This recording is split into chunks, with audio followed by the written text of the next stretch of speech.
Chapter 3. Every year on my birthday, Chuy, Lalo, and I went up to the waterfall to swim. Gracias a Dios for my friends. I had to wait days for Don Clemente, and I'd go crazy if I stayed home. Halfway up the path that led into the hills, Chuy and Lalo sat lounging under the shade of a big tree. Apúrate, said Chuy. He jumped up, pocketing the carving he was working on. You're late. Most of the springs had dried up, but we knew one secret place far back in the hills and higher up. We climbed and climbed until we came to the narrow crevice in the cliff we'd discovered years before. We squeezed our bodies through and into the small gorge. Our little waterfall had dwindled to a trickle, but the pool was there. It wasn't deep enough to dive into, so we stripped down to our underwear and floated in the clear blue water.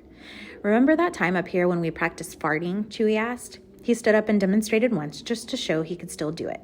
I laughed. Yeah, we tortured Moreno real good. He never caught us either. Our farts were quiet but deadly. Senor Moreno was our 5th grade teacher. We'd hated him because he smelled like old onions and picked on Chuy for no good reason. We figured the peros were at least self-defense against Moreno's bad breath. Y el año pasado, I pointed at mi amigo. Tú, Lalo. You got all that tequila and beer and dared us to drink it. Man, I thought I'd never quit throwing up.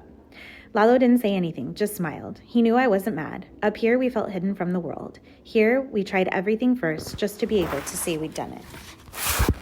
I pulled myself out of the water and retrieved the 3 cigarettes I had sneaked from Tio Esteban's stash. We lit up. Chuy and I coughed. Lalo inhaled once or twice and blew the smoke out expertly, like he smoked a pack a day, and then ground the cigarette out on a flat gray rock. Lalo dipped his head into the water. When he came up for air, he shook his dark, thick hair like a dog, spraying water all over the 3 of us. Me voy, he said matter-of-factly. I'm going to La Capital. My aunt knows the director of a good preparatoria there. I can get in and live with her.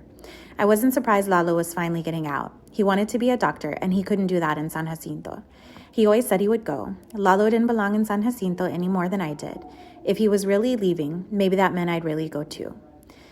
We let the sun dry us for a long time, taking in Lalo's news. Good, Chuy said finally. Good. Y no seas burro. Don't quit. He didn't say anything else. We all knew Chuy wasn't going anywhere. All of a sudden, he leaped to his feet. He pulled his wiry frame up the toe holds in the rock at the side of the gorge until he reached the top, then motioned for us to follow. The 3 of us sat cross-legged, gazing down at the valley below. The roofs of San Jacinto glinted in the sun.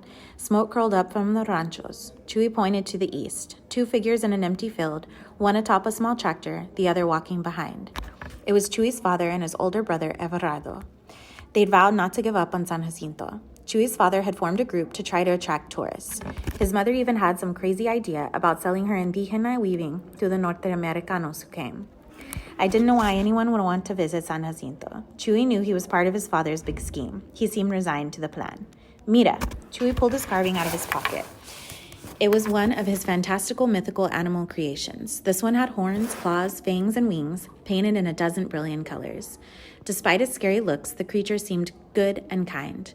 Like a little boy playing with a toy, Chuy lifted the figure up and made it fly through the air. I imagined it life-size, carrying me through the sky to the north, across La Linea to California.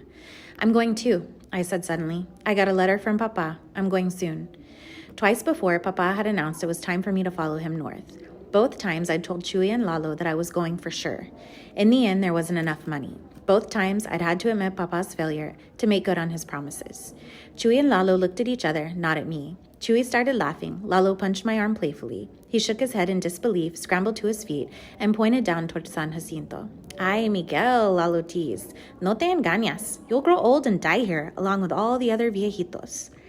I couldn't say anything back to Lalo. Maybe he was right. Papa had let me down before. It could happen again. Half the time, I wasn't even sure he wanted me with him in California. Wouldn't a father sacrifice whatever it took to bring his only son to his side? If he missed me, really missed me, wouldn't he have come for me himself a long time ago?